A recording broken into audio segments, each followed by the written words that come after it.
Welcome to Karen's Journey on Carnivore and More. Thanks for coming. If you're new to this channel, I hope that you'll subscribe and comment and like this video. And if you're a returning subscriber, thanks for your loyalty and for coming back.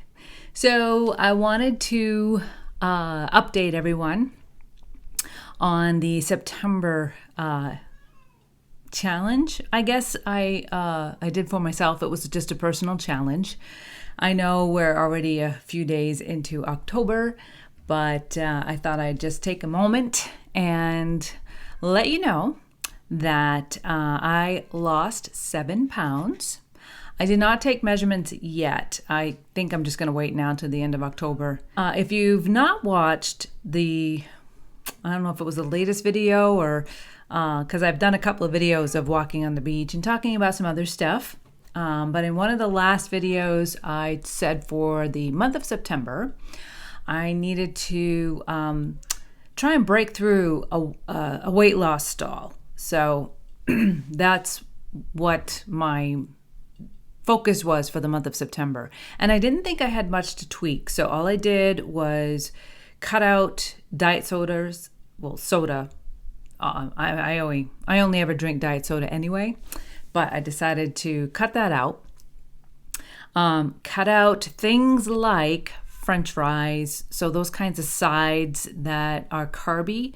Not that I had a lot of those anyway, because like I said, I'm mostly carnivore, but sometimes when we go out to eat, I would allow myself a little bit. So I decided to see what would happen if I just cut those out. And then also desserts, because I had been indulging a bit more in the month of August than I had in months previous. And I felt like that was obviously contributing.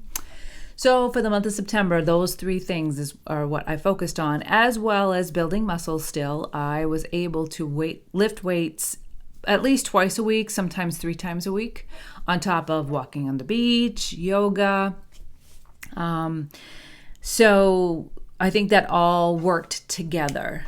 And the thing I'm most excited about all of this is the tweaks are getting smaller. In order to see results, I don't have to tweak in a major way. I still continue to technically intermittent fast too. That is still a part of the whole, but it's always been a part of this process of mine, this health journey I've been on since last September. And some days I'll go 20 hours before I eat a meal.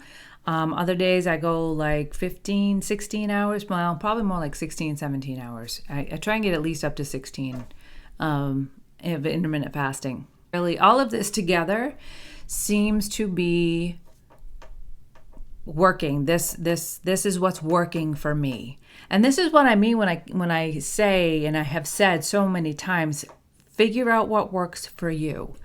What works for me isn't necessarily going to work for you. I want to share it because you might be able to take away something from it, because that's what I've been doing. I listen to others. I've talked with others. I've mentioned several times the doctors on YouTube that I watch, and I just kind of pull things from each one of them that I feel could work for me. And this is where I land. So I think I'm in a good rhythm now, and I'm going to just keep going. I have probably about 24 pounds to lose. I'm down 53 pounds since last September, so I'm very excited about that.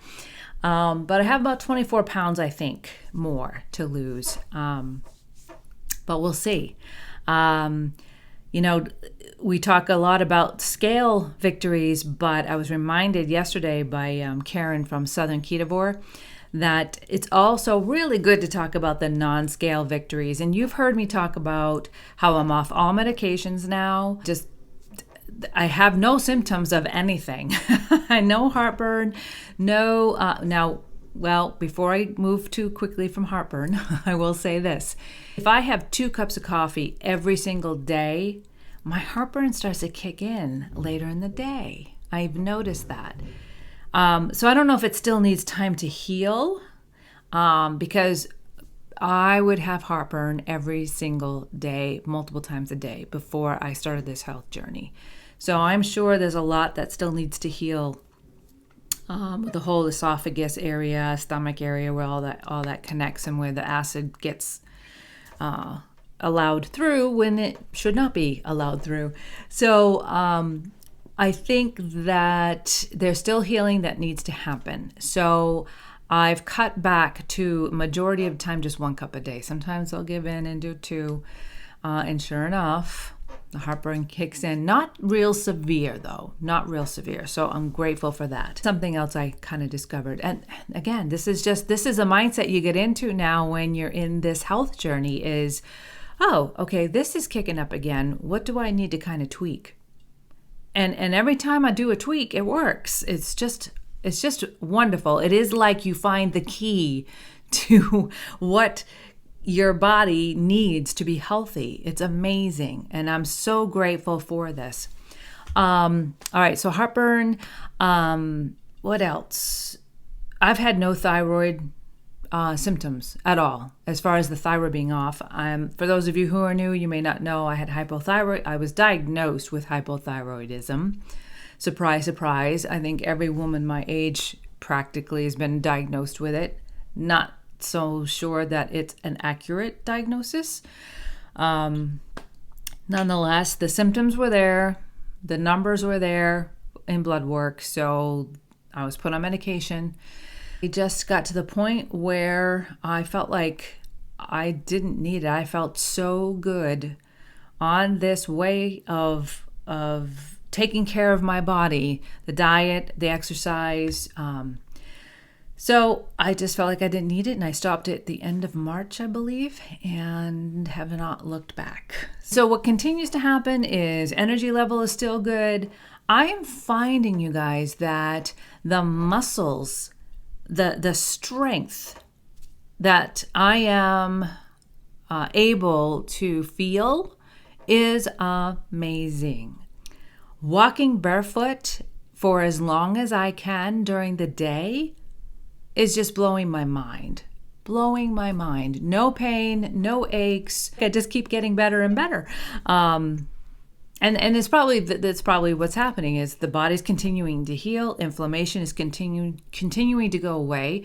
Muscles are getting stronger, and that's what I'm striving for and just so grateful for, because I'm not in pain.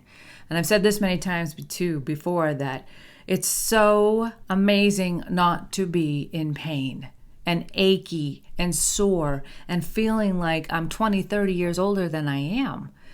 Not that I really know what that feels like. I'm imagining this is what it might feel like. But I'm hoping even when I am 20, 30 years older, I'm going to feel better than even what I was feeling before this. That's the hope, right? So anyway, I just wanted to update you on all of that. And again, celebrate the non-scale victories. For those of you who have been following my channel, you know what I mean by all of what I've just said. Those are non-scale victories. And a lot of times that is better almost to focus on than the scale victories, especially when you get to a certain point in this journey. At first, yeah, you're going to see a lot of scale victories. You're going to see your weight go down. And then, after a few months, it starts to level off and it slows down a bit. And you have to really focus on these other non-scale victories. Because it's about the whole health. I just saw yesterday a post about when this came to my mind just because I said whole health, and this was a post about depression, because whole health is physical, mental, and emotional and spiritual health, right? That's the type of beings we are. That's what human beings are. And I saw a post yesterday about depression and how trying to remember now what it specifically said. The fact that hormone imbalance has never been linked to depression. I just shake my head, people. I'm just like, why have I always been so trusting of the medical community? Just, thankfully, I'm learning, learning so much. Now, I'm not saying that that depression isn't real. Depression absolutely is real. I've experienced it myself. I had a very abusive, traumatic childhood. And if you go to my other channel, Tea and Conversations, you'll hear more about that. As a result of that trauma, certainly it can affect depression, and depression can be a result of that post-traumatic stress and depression. But let me tell you, what would probably help, I'm not saying that you don't need medication, but in addition to medication, they need to be talking about our diet. You need to have a good diet, because that's what really affects, obviously, any hormone imbalance. It's just a big part of it, and it's just been left out of the conversation. And that's a sad thing, really. So once again, you have to do your own research. You have to be your own advocate. And this is why I continue to talk about this. I know I'm not on here as much as some others are. I mean, some people, they make videos every single day, multiple times a day. I'm just not at that point. I try and come on when I can, when I feel like I have something that would help you and share with you that way. Also, there's a lot of people that share what they eat. They show you what they've bought at the grocery store. If you're interested in that, I suggest looking, just doing a search on YouTube for that kind of content, and you'll find it. Not that I don't mind talking about what I eat, but it's really nothing. It's so simple, people. It's so simple. Bacon and eggs every morning. I'll share with you a little bit here. Scrambled eggs and bacon almost every morning to early afternoon. So I say every morning, but I usually don't eat till at least 11 a.m., sometimes not till 1 in the afternoon. And so it's usually a couple of scrambled eggs and about 4 pieces of bacon. And then in the evening, for around 5 or so, I will have ground beef with butter, a steak, a couple of burgers. That's mainly it. I've cooked up a chuck roast, so I'll have that and some leftovers of that. But that's mainly it. It's very simple. And I know it almost seems too simple, like I'm not getting enough nutrients, but I'm telling you, I do have, I sometimes have cheese on the hamburgers. And what else? That's all I can think of off the top of my head. So it's pretty simple. And the steaks, I'll switch between ribeye and a New York strip. So there's, that's enough variety for me. I just don't need a lot. And I'm not tired of it. I've been on this way of eating for 10 months, and I'm not tired of it at all. I still crave the meat.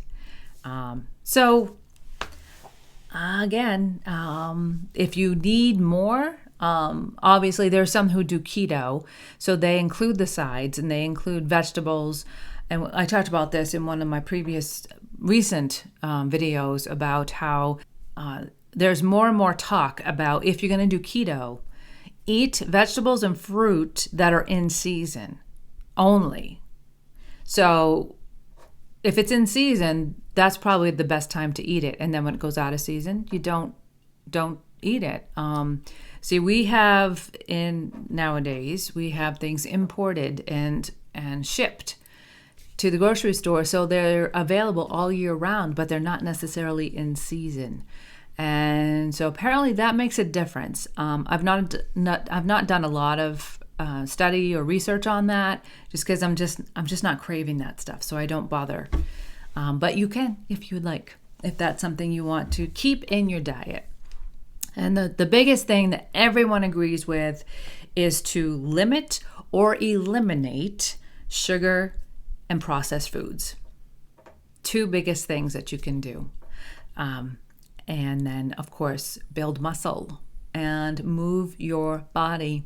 That's what's needed to keep ourselves healthy. All right, so that's the big update. I just will continue to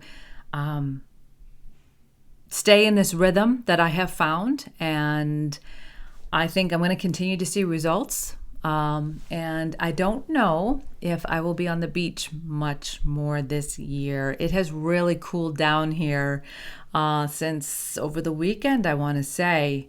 The mornings are now into like the low 50s, upper 40s this morning. So that's a little cool on the beach. Not saying I won't get out there. I might just dress a little warmer and go out, but it's going to be different now walking on the beach. But we'll see. We'll see if I can get out there because I still need to get out to get some sunshine, right? The sunshine is still good to get, and that's what we all need. So if you get a chance, get outside, walk. Oh, that was another thing I wanted to mention. We've started walking after dinner again around the neighborhood because it's not as hot. So we did that last night, and it was great. So just try and get in exercise and movement when you can. And there's a lot of good benefits to that as well. All right, so thanks again for joining me today. Again, if you're new, don't forget to subscribe and like and comment. That helps with the algorithm. The subscription will help with, subscribing and hitting the notification button. Hitting the notification button will help notify you when I've uploaded a new video. So everyone, please remember to hit the notification button. But if you can comment, like, and subscribe. I've been trying to figure out the algorithm with YouTube, and what I am discovering from listening to others is it's a very fickle thing. So I'm trying not to get discouraged by, the number of subscribers and views that I have compared to others. Isn't that such a trap we get into? We compare ourselves to others, but it is what it is. Because my husband keeps telling me, even if it's just one person that you've influenced, isn't that worth it? Yes, it is. But I'd like to know that there are more. So again, if you come across this and you want to keep joining me, please do. And I don't know, let's try and figure this algorithm out. So be sure to subscribe, like, hit the bell for notifications, and leave a comment. Let me know you stopped by. All right? Thanks so much. Hope you have a great day. I'll see you next time.